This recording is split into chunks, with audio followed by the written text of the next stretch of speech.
Alright,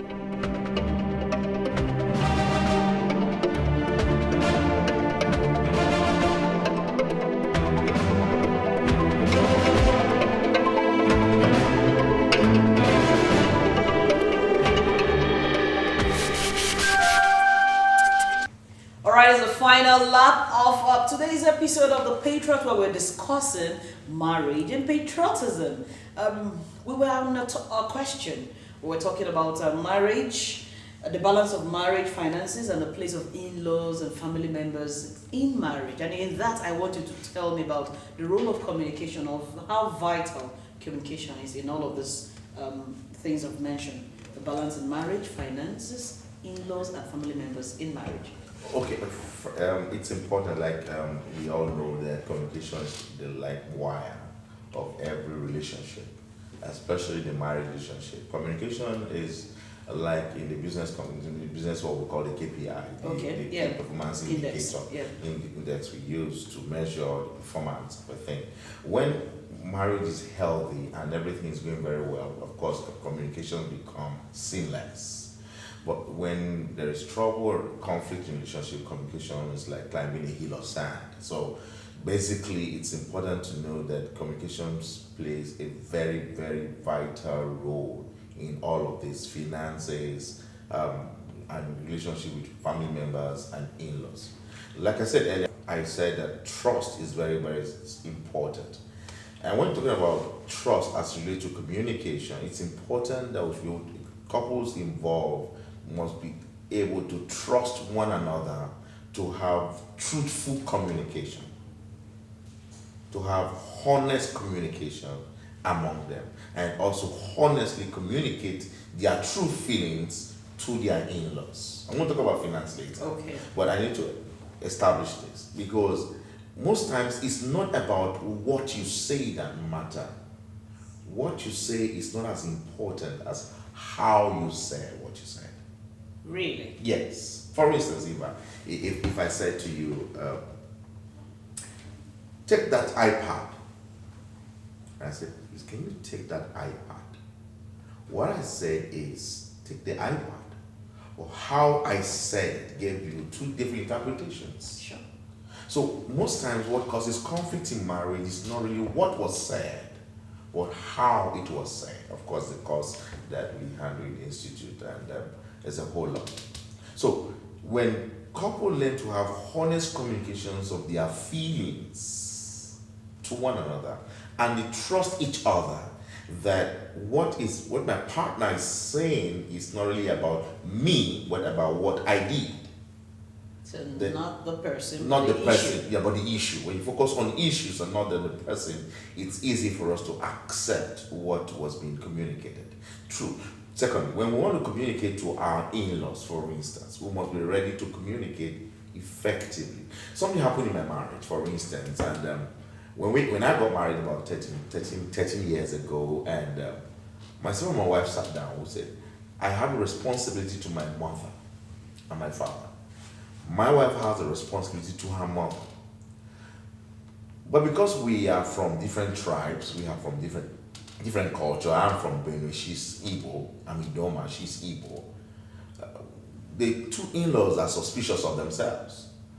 What we needed to do was to build trust. My mother is going to call, when my mother calls me, and I have any reason to send something to my mother, I necessarily ensure that I present my wife in a good light before my mother. Because the definition I give to my mother about my wife is a perception she's going to hold, because perceptions govern reality. As long as I keep going back to my mother and tell my mother the way my wife treated me, the food she cooked yesterday is not good, I'm giving her a perception about my wife. That's how she's going to see my wife. In the same way, my wife gives a better perception of me to my family members. And so when sometimes in the first Christmas we had to have as a couple, my wife was the one that had some money with her. She went to the market, she bought some wrappers for her mother, as her tradition used to be. She bought the wrappers. By the time she was sending the wrapper, she told her mother that I bought wrappers for her. It was her money. Right? She told my wife, her mother, that I was the one that bought those things. Now, I had some money and I needed to send some money to my mother as a businessman. And I told my mom, can you hold on to the end of the month because the niche she was asking for could wait. I said, because presently I want you to be patient with me. So my wife is a salary earner. As long as she had salaries, I know she's got her salaries. I sent money to my mother and I told, well, my wife said we should give you this money. But that doesn't go down well with parents. It looks like get the point. I said trust. We needed to build trust one amongst us. Did you get a blowback for that? No. You didn't? We didn't. I didn't. Because I've already given a good perception of my wife to my mother. My wife said I should give you this. Yes. So because I told my wife, yes. I told my mother that I'm now married and whatever I'm going to do in my family, don't forget, apart from where we started from, I made a decision as a man, I want to marry. I brought the woman into my life, the family started. And I know that my family is not an extension of my father's family. No. This is a brand new family and must form the right culture required for this family to succeed. I hope you're picking one or 2 points. These are very deep issues. If you see it, sometimes I get lost. I'm also being tutored, but then the truth is some things need to be cleared out. It's important to know. See, where we have conflicts with in-laws is when we think that our father's whole family is our immediate family is an extension of the other family. No marriages are the same. All marriages are unique. I don't want to talk from the religious point of view. But if I'm to go from the religious point of view, I will tell you that the Almighty God, who is the originators of marriages, establishes marriages with unique purpose, unique intent, and predicated on the purpose of the marriage. The experiences of the marriage is tied to the purpose of the marriage. So all marriages are unique. All marriages are different in their DNA. So as long as we learn to separate my marriage from my father's marriage and let our in-laws know from the word go. Because the truth of the matter is that the first 3 months of the marriage, when the DNA of the marriage is formed, when the couples come together, the first 3 months, the first 90 days, the DNA of the marriage is formed. Don't start what you can't sustain. Do you know what I'm saying? When you start something at the initial phase of your marriage, it becomes difficult to correct when you go old. But we're able to have some basic definitions from the word go. Your parents know that we must give this marriage a life to live. So back to the question we're talking about. Yes. So communication plays a very vital role. We owe it to ourselves to build trust through communication. Now, when you're talking about the place of finances and marriage, it's important to also know that when we get into marriage, we must realize that every individual have what we call money personality. There are basically 5 money personalities. We have the flyers, the spenders, the risk taker, the saver, and the security seeker. There are 5 basic money personality. So when we get into marriage, it's important to know what is my partner's money personality. Where do all these terms come from? The research works, and it's one of the things we teach in the institute. Wow. So if you realize that, for instance, I'm a spender, my wife is a saver. My wife is a security seeker. Her secondary money personality, she's a security seeker. I'm a risk taker. Do you understand? So we realize that as a family, if we are going to strike a balance, and of course, our money personality, it's all about how we relate and feel with money. Our relationship with money differs, and it's influenced by our money personality, just like we have temperaments that influence communication. You understand the way we communicate, just like to have temperaments, like I said. A choleric is very assertive, so when a choleric is talking, he's very assertive, he's very demanding and all of that because he's task oriented. In the same way, our money personality influences our relationship with money. So I realized too early that I'm a spender, my wife is a saver, I'm a risk taker, my wife is a security seeker. We are too extreme. So to minimize financial conflicts in our marriage, we both came back and said, how can we take advantage of our individual strength in the marriage as it relates to our relationship with money? If I don't have money to spend, I feel very uncomfortable. But that's where it stops.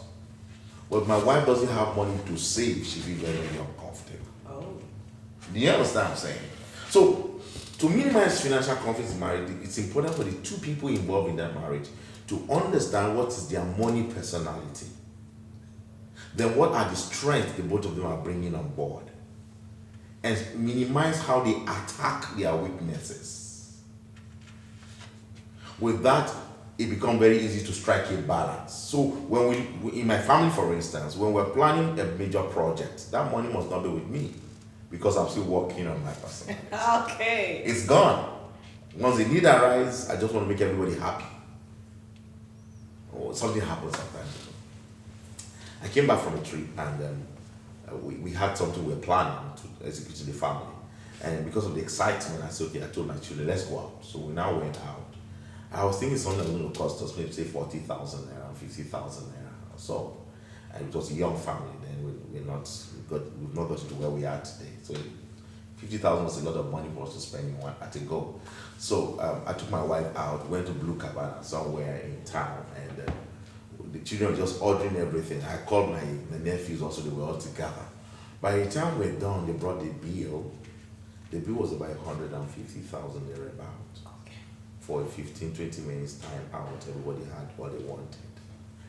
And by the time I brought out, the cash was not enough, so I brought out my card and I paid. My wife saw the bill. She folded the bill and put it in her purse. Let's go home and talk. Now, my satisfaction came as a spender. My satisfaction came from the excitement I saw. You understand? The bill was paid. The excitement I saw in my children. But that was a lot for my wife. That money could have been used to provide enough stock in the house. You understand? So, to minimize that conflict, I needed to make her realize that sometimes you need to make allowance for my personality to find expression. As much as I need to make allowance for your money personality to find expression. That creates balance in a marriage relationship. Amazing. So we need to establish that. So it's also important that we need to understand how, talking about communication now, yes. So we're rounding up. Yes, we need to understand how our personality type influence how we communicate. The 4 basic temperaments influence the way people communicate. I'm phlegmatic by nature, so I'm very diplomatic, I am very understanding, I'm very accommodating, I am very careful not to use my word because my personality predisposes me to be more people-oriented. My wife is a strong choleric. She's task-oriented. She's concerned about work that must be done. Those quadrants always fall together. Yes, I don't know, but sometimes opposite attract or something. Yeah. So my wife is a strong choleric. She's going to get some things done. She doesn't care how you feel about it. And when she's communicating, she's going to be very assertive. She's very, she has an opinion. She's highly opinionated. She's going to insist that it get done.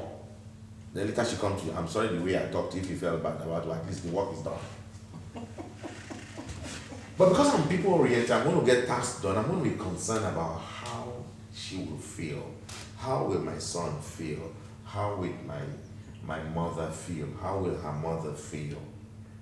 I factor all of this in my communication. So it's important that communication in marriage comes from the place of understanding and trust. That the fact that my partner is sounding this way does not necessarily mean disrespect or insult, attack. It could be that the way her personality predisposes her to respond. For instance, a melancholic person who celebrates moods a lot, who is very careful, who is a deep thinker before he responds. Get married to a sanguine who doesn't think before he talks. You know what I'm saying? Who always dominate conversation. That in itself, the lack of understanding of how their personality influences their communication style can become the source of conflict in marriage. And in a way, we have the word shutting ourselves down. It's a lot. I know we cannot finish in It's a lot. If we had to pay you for a session, how much would it have costed us? I'd rather not talk about it. Well, you have taken time to give all of this free of charge. At some point, I just I get lost. I'm like, take it. If I you interview and I come back again, like okay, I'm in charge here. But today, obviously, you can see I was not in charge because these things are matters that pertain to life and death, as the Bible would put it. These are the very essence of nation building.